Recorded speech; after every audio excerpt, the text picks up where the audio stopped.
Bilisan niyo Ako na. sa ako na magluluto. O sige, Salamat ano naman. yan? Salamat Ha? naman. Tito, pwede ko po kayong tulungan sa pagluluto? Gusto ko rin po masubukan eh. Di na kailangan. Hayaan mo na si Jenny. Marunong ka ba maglinis ng isda?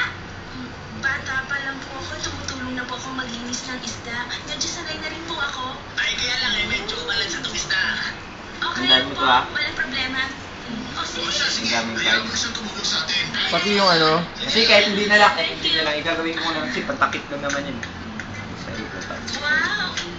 Ang bigat! Unahin natin. Dito. Ginagawa niya. Unahin natin dito.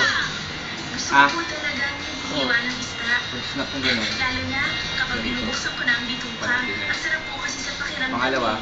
dito. Alam mo, Junjun, ang Pag sarap mo ulit talaga dito. sa pakiramdam. Wala Pag na. pinapanay mo Punta yung dun. putulan mo ng Tapos ano, ito last, mabilis ah. ka.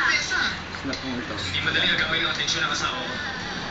Pero kung sa'yo, huwag ka na makialam sa bagay na wala kang kinalaman. Sobrang alam ko kayo, pero parents.